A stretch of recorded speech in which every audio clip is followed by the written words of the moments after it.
Hey Gather family, how you doing today? So today I am just gonna clean out that green part of my backyard, the shade cloth where I got my corn and squash inside, and I'm gonna process 2 chickens today.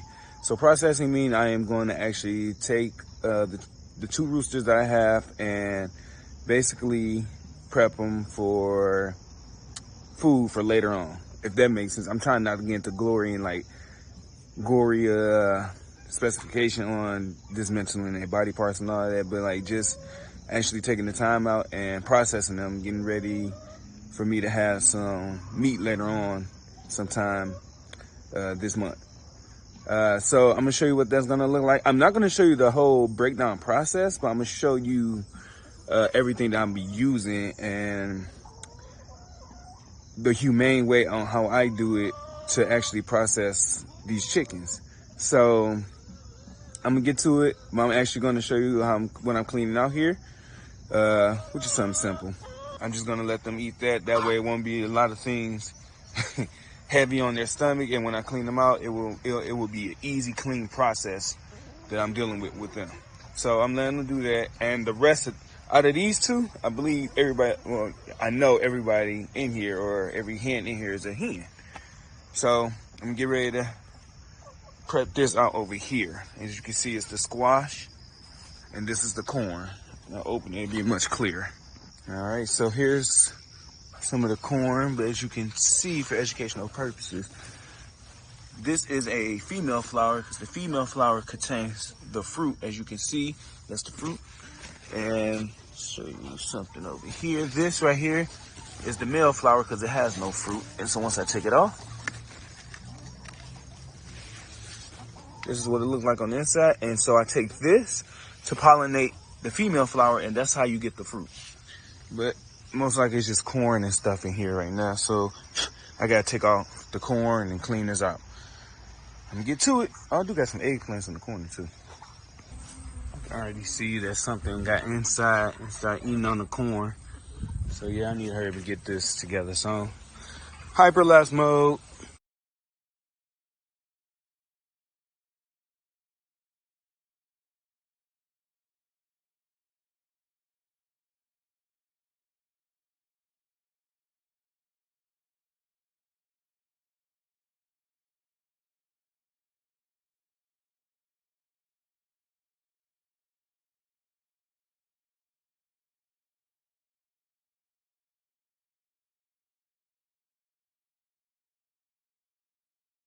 All right. As you can see, I cleared out everything in here. I just need to get a couple of things out the corner. I need to get the collars out the corner. They're full of aphids. Those are little microscopic bugs. And I still have some deal. But as you can see, the deal went to seed. So I'm gonna take all this, collect all this as I can. In here is my eggplant, so I'm gonna keep that in here. So now I have enough room to process my chickens, but I'm not gonna slaughter them inside here. I'm just gonna clean them up inside here. When my chickens found the corn. But other than that, this is pretty good. Here you go. I got some potatoes in here. I need to go through it and get my potatoes out. Same thing with that bag right here, and I got some fresh corn. But all this is good things. When you gardening, make sure you have a compost pile. So all this is going to be in the compost pile. And yeah, pretty much it. So having your corn inside an enclosed area, I recommend something that has a good height. Dealing with corn depends on the type of corn you grow. As you can see, this is the corn I got. Due to lack of pollination to the corn, you see the string are attached to each kernel. Each string need to be pollinated, and they have these little tassel things. Let's see if I can find one that's supposed to pollinate these, just to make sure it has a good pollination. But so far I have none. So these are the tassel things look like, and they release pollen onto the strings. But hopefully next year or sometime in December, I can get some good corn growing inside the greenhouses. But this is what I have. It's pretty good though.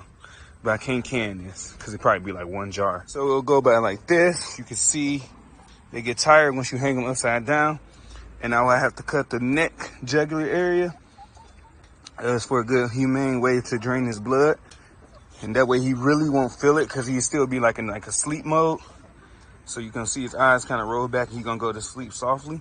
So I'm just quickly hanging him upside down, just like this. So this is how I do it. And I will show y'all the whole chicken when it's done, after I get done freezing it, or not freezing it, bagging it, so it can get ready to go in the freezer. I might put it in the refrigerator for a couple days, but freezer really. But yeah, that's pretty much it. Just gently lay them back down till I catch her again.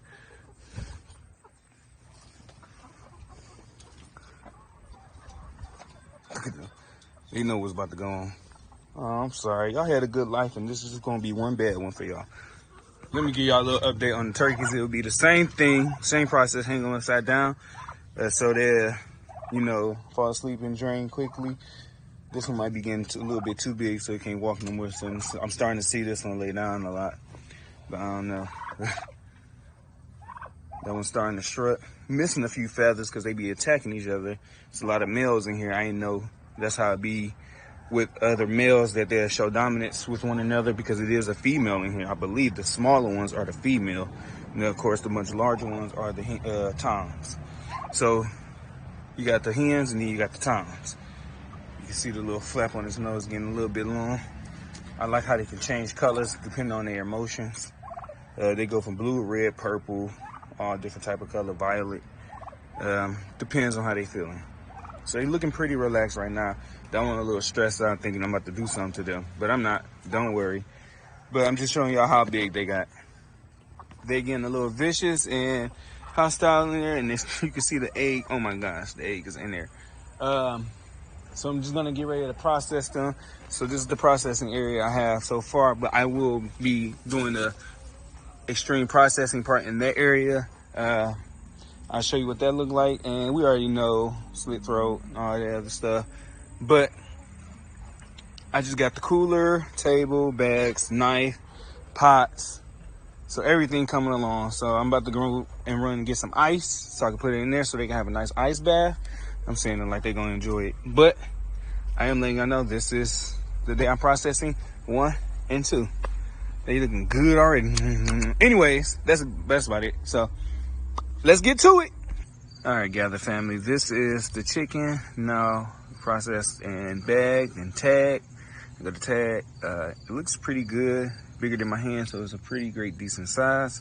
This is my second time doing this, so I feel like when the time goes, I will get better and better. But other than that, that's pretty much it. Nice fresh label, fresh poultry. I can put the price per pound, date when it happened, everything. So if y'all ever get chickens from me, y'all can watch my videos, see how they raise and all that, and know that they're healthy birds getting processed. They had a great life and one bad one. Hey everybody, so it has been a busy day. We're having a barbecue, all of the gathered people. So I got started a little bit early. Let me turn this music off so it's not copyright and so you can hear me. But we're having a barbecue on today, so I have started the meat. Actually, we're doing ribs this time instead of just hot dogs and hamburgers. So let me show you where we are at so far with this.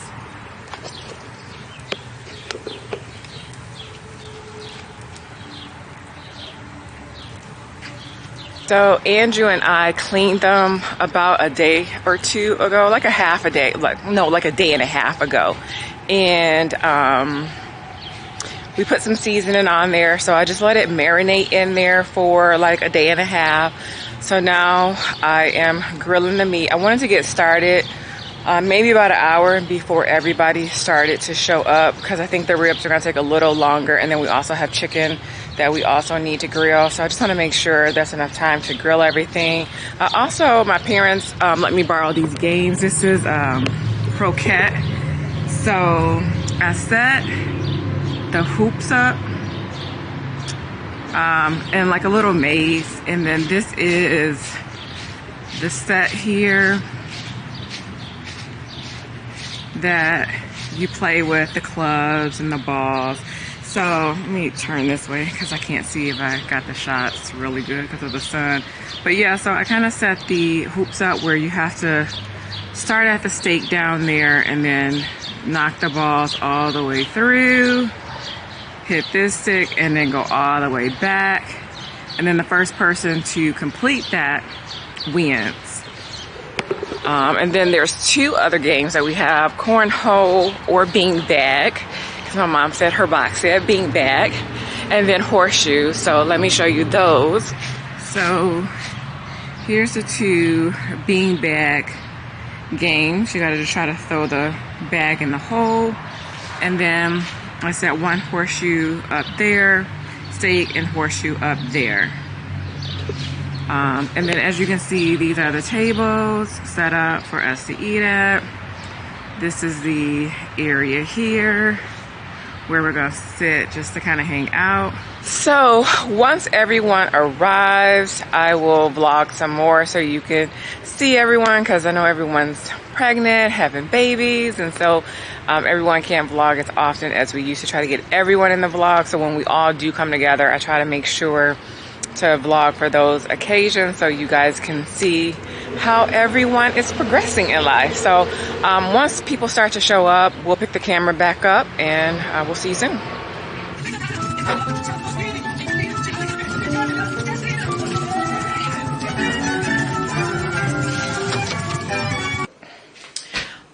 Okay, I'm back before everyone has arrived. I need to clean off the temperature. I bought a meat temperature or a meat thermostat. Let me grab that. This is the meat thermostat that I bought. So I just looked it up and it says that ribs need to be 190 to 200 degrees on the inside to know that they are fully cooked. So yeah, I'm just gonna go ahead and wash this, take it outside. The ribs are coming along well. I'm not sure if they're done or not, or how close to being done they are. So I'm gonna wash this. Let's actually go back outside, stick this in, see what the temperature is of the ribs.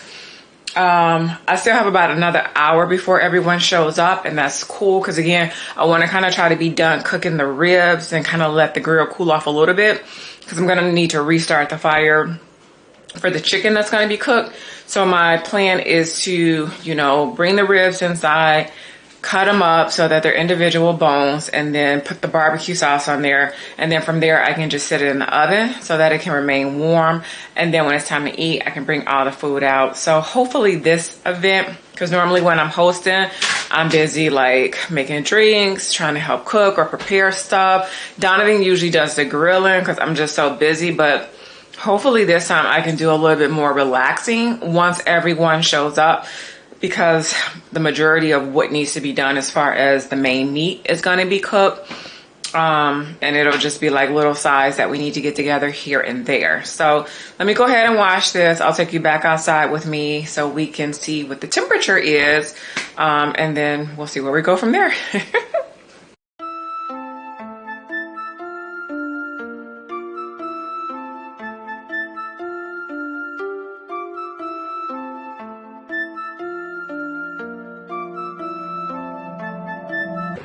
Okay, so it's at about 160 for the degrees. So I'm gonna put this back on for probably another 30 minutes, then check it and see, excuse me, and see where we're at. Okay, so the ribs are pretty much done. I'm gonna go ahead and cut them, put the sauce on them, and then I'll just sit them in the oven until we're ready to eat. So we'll just do a little montage of me cutting up the meat.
So they are getting ready to play croquet.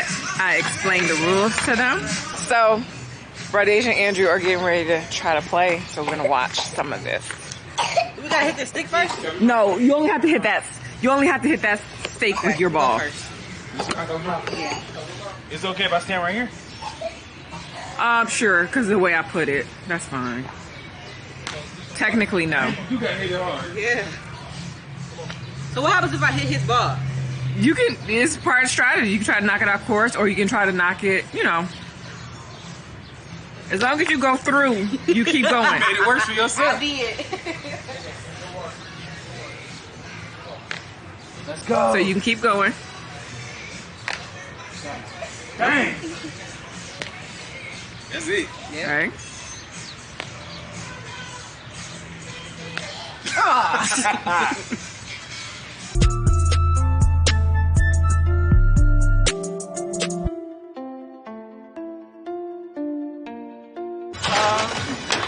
So we got ribs, fries for the kid, baked beans, and potato salad and rolls.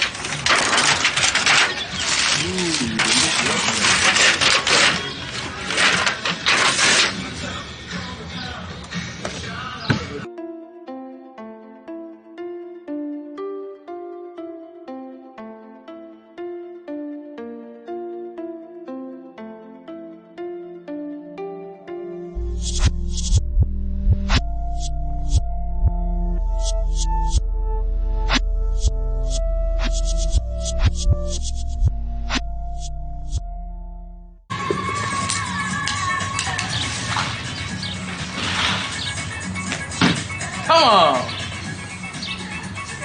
There you go. Ah! Tamiko done rigged the game. Whatever.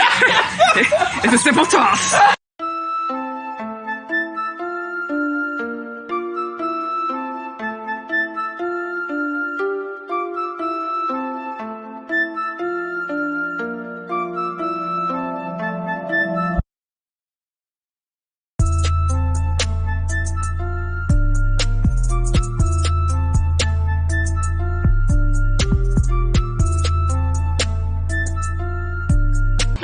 There's Leah laughing.